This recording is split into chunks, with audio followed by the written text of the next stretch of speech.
12 hours, that's all it took to erase one of the most beautiful cities in Europe. What happened next took 60 years, and it's almost impossible to believe. This is the story of Dresden.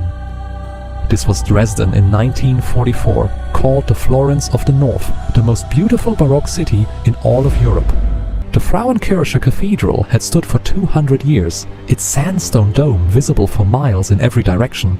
The boulevards were lined with Art Nouveau palaces. Over 1 million tourists came here every single year.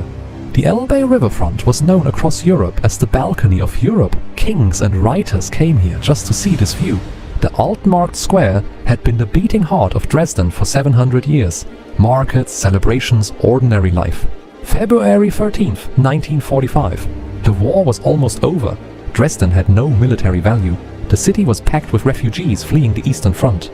At 10:15 p.m., 796 RAF Lancaster bombers appeared in the sky. Nobody in Dresden was prepared for what came next. The incendiary bombs created a firestorm. Temperatures reached 1,500 degrees Celsius. The fire generated its own wind, pulling people into the flames. The Zwinger Palace, built in 1710, burned through the night. 3 centuries of art and architecture gone in hours.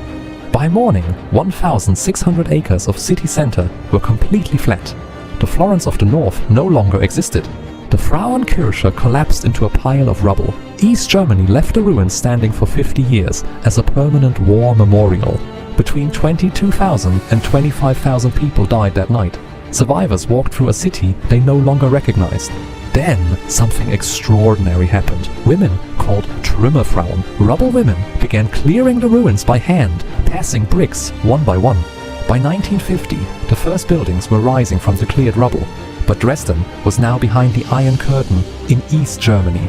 Master craftsmen spent decades carving exact replicas of every Baroque detail, working from the original 1710 architectural drawings. In 1996, the world came together to rebuild the Frauenkirche. Every original stone was pulled from the rubble, numbered and placed back in its exact position. Piece by piece, decade by decade, the skyline came back.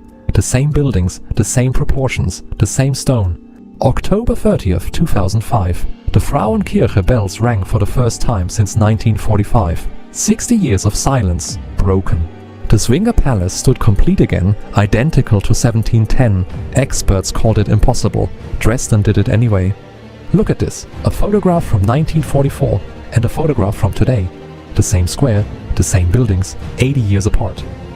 The balcony of Europe, exactly as it was.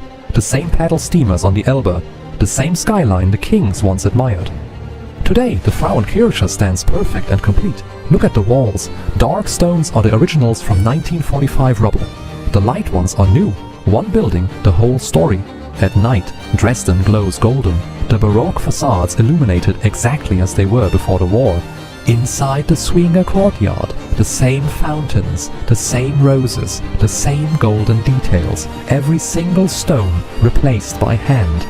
The old town streets look identical to photographs from 1944. The same flower boxes, the same cobblestones, the same city. In the morning mist, the city reflects perfectly in the Elbe. It looks like nothing ever happened, but everything happened here. Today, children play in the Zwinger fountains, in a courtyard that was ash just 80 years ago. This is what resilience actually looks like.